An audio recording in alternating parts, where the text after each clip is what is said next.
Olá, pessoal, este é mais um Fala Carlão, e o Fala Carlão, você já sabe, é sempre na prateleira de cima do agronegócio brasileiro.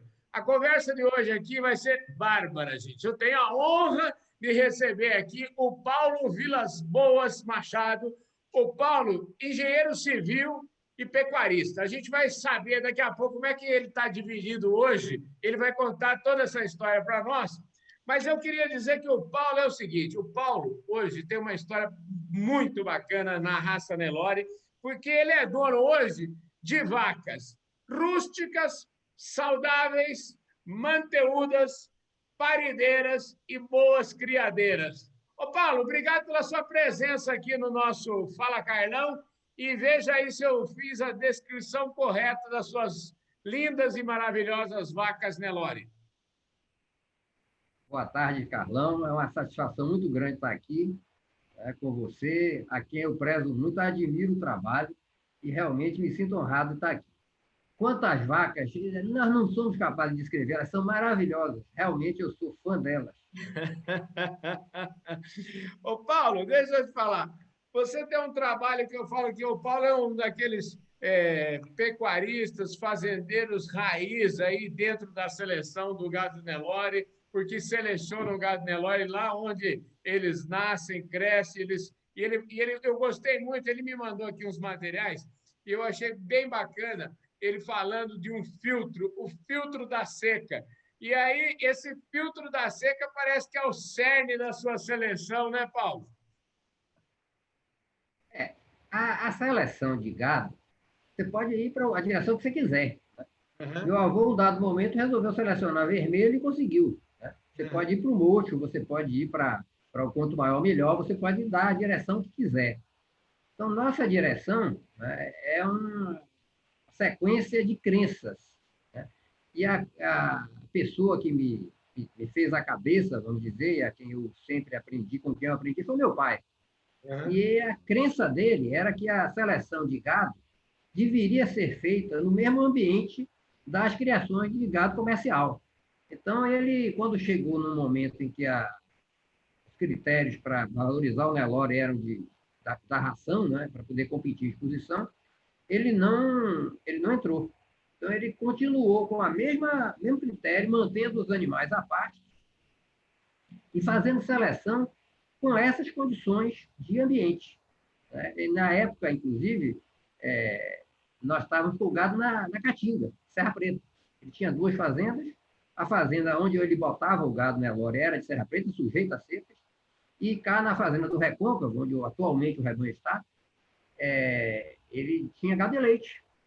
Aliás, o próprio gado de meu avô, né, meu bisavô começou a criar no Recôncavo, trazendo gado para a tração, né, da indústria da cana.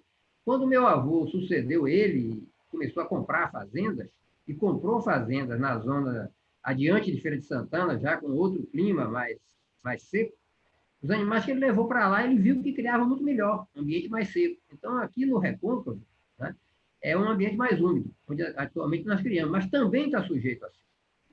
Então, no ambiente de pasto, você consegue identificar quais são os indivíduos que estão com melhor performance naquele ambiente. Se você tem um ambiente mais rico, pode ser que haja vamos dizer assim, um ranking de determinado indivíduo, mas num ambiente mais pobre de outro. Então, para cada ambiente, tem uma forma de você interpretar, fazer a leitura.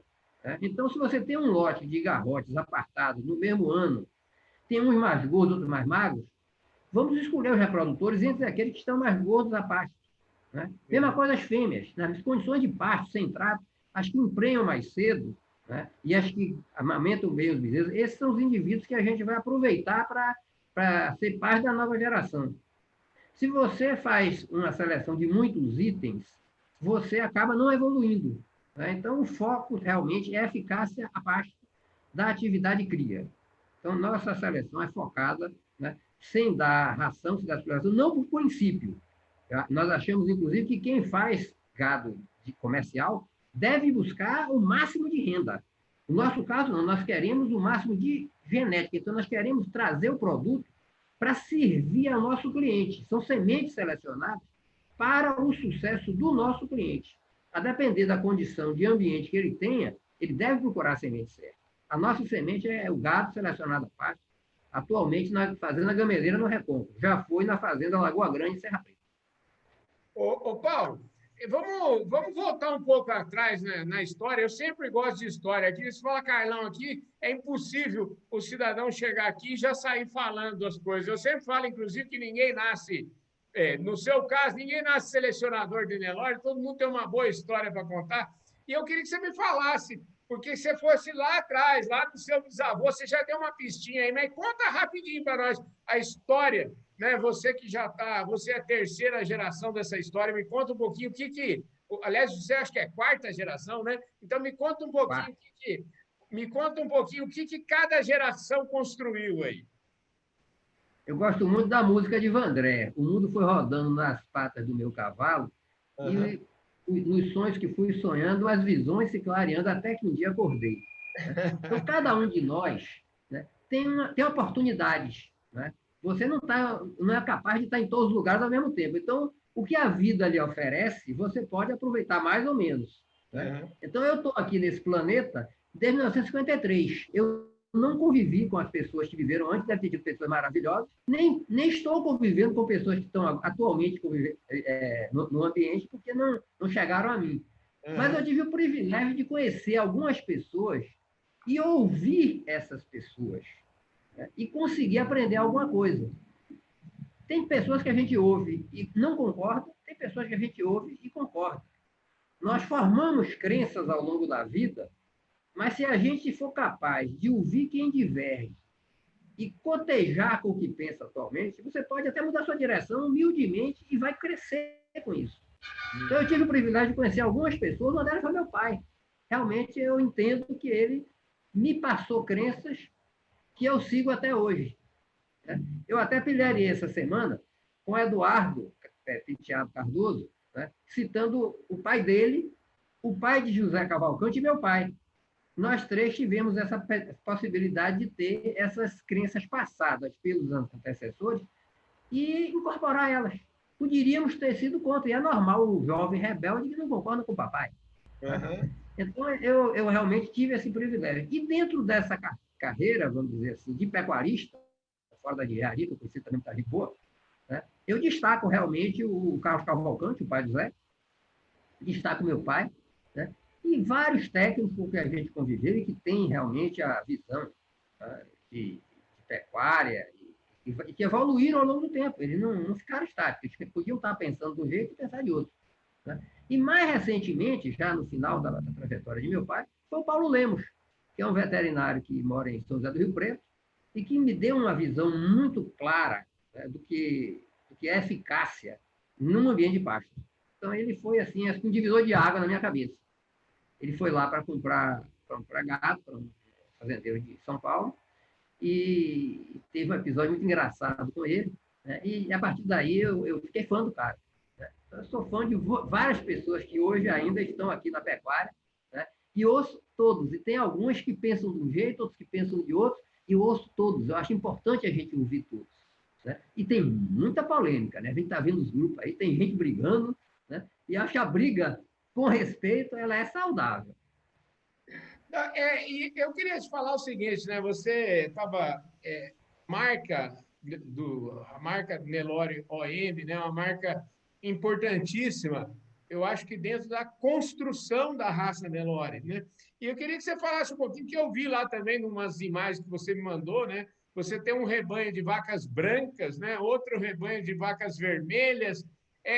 A diferença entre branco e vermelho só está na cor da pelagem ou tem alguma característica, vamos dizer assim, de produtividade, alguma característica diferente que as diferem? Bom, o primeiro é de onde veio o vermelho. Tem vermelho na Índia. Né? Inclusive, eu me correspondo com o Narendra, né? E ele tem lá Angora vermelho. O nosso gado, os animais que ficam cinza, ficam prateados quando adultos, eles nascem vermelhos. Né? Então, ficar vermelho adulto é uma possibilidade. Né? O mocho não tem mocho na Índia. Né? Mas o vermelho tem, como tem também o cor de tabaco, dentro do Angole. Então, a Itabira nasceu vermelha. Então, eu não sei, né, porque consta em livros aí que a Itabira nasceu vermelho e daí veio vermelho. Não sei se foi daí, mas havia uma tendência do gado. E nasce vermelho, no plantel do Eduardo nasce. De vez em quando nasce, no Carlos Cavalcante, no Zé Cavalcante também nasce. Mas em 1930 veio uma vaca vermelha, que meu avô comprou, a Índia. E ele fez um trabalho de seleção e fixou o vermelho. Hoje o vermelho está bombando ainda em outros estados. Né? O grupo de vermelho é grande, os leilões de vermelho estão aí, vermelho pintado. Mas o meu avô fez a seleção do vermelho a partir do mesmo gado. Inclusive tinha intercâmbio. Tinha um touro colorado, eu conheci que foi de meu avô, era pequeno, ele usava o colorado do gado branco, né? E saiu filhas lindas. O próprio Miguel Vita, na base do Rebanho Torá, comprou filhas de colorado branco lindas. Né? Então, houve sempre um intercâmbio. A origem do gado é a mesma, é o mesmo gado. Né? O plantel vermelho está muito mais concentrado, está muito mais consanguíneo, o plantel é menor, né? E o peso adulto é menor. Eu, inclusive, dentro dos meus cuidadosos, né, inserções de sangue de fora, dentro do OM, tomo muito cuidado para preservar a linhagem. Eu procuro guardar essa semente, essa genética, esse banco genético. Né? Mas, de vez em quando, eu faço alguma pequena abertura, e eu usei agora no vermelho um touro de outro criador. Eu até pilharia com ele, que eu uso touro de grife, ou Irca ou Legruber. Esse touro aqui o touro do Eduardo. Maravilha. Escuta, como é que é o trabalho de seleção? Quais são os grandes pilares aí? Eu já dei umas pistas aí, a seleção. Como é que faz uma seleção sem ração? O filtro da seca. Né? São critérios simples. Né? Você vê a vaca que, quando chove, fica gorda, e quando começa a secar o pasto, ela não emagrece. Isso eu aprendi com o Paulo Lemos, a questão do metabolismo. Então, tem indivíduos que ingerem e digerem alimento fibroso. Então, ele se mantém em bom estado corporal. A vaca consegue parir, manter uma prenhez e apartar o bezerro em bom estado corporal, enfrentando a estiagem. E tem outros animais que não conseguem. Ficam magros, não reagem. Então, essa possibilidade, ela existe. Tem animais mais exigentes em alimentação e animais capazes de engordar com facilidade. Na humanidade também. O meu amigo Carlos era gordo. Eu acredito que eu comia mais do que ele. Fui mais, é real. Quando você seleciona no coxo, todo mundo é igual. Você não consegue discernir. Mas se você tem uma safra de bezerros que nasceu na mesma ocasião e que está no pasto, é simples. Veja quais são os que estão gordos e os que estão magros. Escolha os seus reprodutores e os que estão gordos. Aí aplique outros critérios. As vacas é a mesma coisa. Aquela vaca que emprenha e que pare todo ano, essa fica no rebanho. A vaca que começa a ser sentida, ela sai. Então, não tem muita ciência, não. Isso vem sendo praticado pela humanidade há muito mais tempo. Aliás, a própria natureza, quem reproduz pouco, deixa poucos descendentes. Então, no caso específico, né, nós não podemos ter muitas características de seleção. Nós prezamos a caracterização racial, para não perder o padrão, né, mas a eficácia reprodutiva das matrizes é item de seleção. E isso se propaga como? Escolhendo entre os touros, os filhos das vacas que parem todo ano, são manteúdas, boas parideiras e boas criadeiras. E que tem o racial dentro do padrão. Como é que faz um trabalho? Eu estava vendo aí, você tem, teoricamente, 200 matrizes, aí, aproximadamente 200 matrizes, entre vermelho e branco. Como é que se dá uma seleção que tem, vamos dizer assim, um trabalho consanguíneo, fechado? Ou seja, raramente você coloca touros de fora, você usa só monta natural, usa inseminação com sêmen dos seus próprios touros. Como é que é feito isso? E uma coisa muito que eu queria que você me esclarecesse aqui. O que é genética de linhagem materna? O que isso quer dizer na prática? Eu aprendi isso com o Paulo Lemos, essa terminologia. O Nelore, se você for olhar o Brasil inteiro, é a vaca. Essa vaca pode parir de qualquer coisa. Pode parir de Nelore, pode parir de Taurus, Bostaurus, de Ango, de Cimental, ou pode parir de Guzerá. Né? Mas a vaca Nelore, né? E nós, como criadores de Nelore, temos que fazer propaganda do nosso peixe, né? Quando eu vou falar que a vaca Cíndia é melhor, posso até pensar, mas vou ficar calado aqui, ninguém ouça, né? Não passa essa informação, que eu não estou afirmando isso. Né? Mas eu pilharia com os criadores de Cindy. Vocês são meus concorrentes. Meus concorrentes que são aquelas vacas enormes da pista que estão ali com 1.000 quilos. Né? Então, eu enxergo a vaca Nelore, né, e a nossa linhagem como a fábrica. Né? Nós temos um negócio, produzir bezerro. Né? Então, se eu tiver a vaca ideal, que me dê mais quilos de bezerro por ano, naquele ambiente de criação, então o negócio vai dar resultado. E a variação pode ser grande. Enquanto você pega uma boiada, põe no coxo e vai ter uma variação de conversão, que tem, uma boiada pode dar um rendimento maior ou melhor, as vacas podem dar um rendimento do dobro. Né? O pilherio é uma figura de linguagem. O que é melhor, para o criador comercial, 750 vacas de 450 quilos, ou 450 vacas de 750 quilos, essa pergunta é provocativa, ela não é matemática. Ela é matemática, tem que tomar muito cuidado para aplicar com biologia. Mas o fato é que o criador comercial, se ele tiver vacas menores, que deem o bezerro do mesmo peso, ele consegue ter mais vacas, mais bezerros por ano. Agora, o pior é se a vaca grande, que come mais, ela também tiver um intervalo de parto maior. Então, cada um tem que fazer suas contas dentro de sua propriedade. Né? Mas, a princípio, como uma pergunta provocativa, né? O que é melhor, essas 750 vacas menores ou as 450 vacas, ela faz pensar. Então, cada um tire suas conclusões. Né? O padrão de vaca que a gente acaba ficando na fazenda não é por causa do tamanho, é pelo que ela me dá de retorno. Em quilo de bezerro, apartado, dividido pelo peso da vaca e dividido pelo intervalo entre partes. Agora, o peso está no denominador, não tenho culpa. Se o bezerro é grande e a vaca é pequena, mérito para a vaca. Se ela pare todo ano, mérito para a vaca. Né? Então, os meus touros são filhos de vacas que são manteúdas, parideiras e pós-criadeiras. E o que eu quero deles é que ele me dê filhas iguais ou melhores que a mãe. Dos machos que nascem, metade eu vendo para o vizinho para recria. Depois que o nosso técnico do Genecruz faz a avaliação de sobreano, depois que a gente faz ultrassonografia, a gente faz todo o processo de seleção para escolher essa metade que fica para touro. Essa metade ela tem genética para fazer filha, parideira, manteúda e boa criadeira. É esse o produto do Nelore ainda. Quer dizer que você, então, hoje, e aí que você já logo de cara descarta metade dos touros que nascem aí, metade dos machos, logo de cara. A outra metade... mais simples, não são complicados. Então, primeiro se elimina. Seleção, não se toma cuidado com defeito. Então, o melhor de peso do ano, se ele tiver um defeito de prepulso, ele vai para o vizinho. Não tem jeito, é lei do campo. Então, o corte se dá por defeito, não fica em seleção defeito, você não paga defeito, e fica em mérito. Os que tiverem maior mérito vão acabar ficando substituindo um touro, e um touro vai sair para entrar outro. Por unidade ou porque realmente nós estamos com progresso genético. Nosso progresso é rápido? Não é tão rápido. Estou com um gado consanguíneo.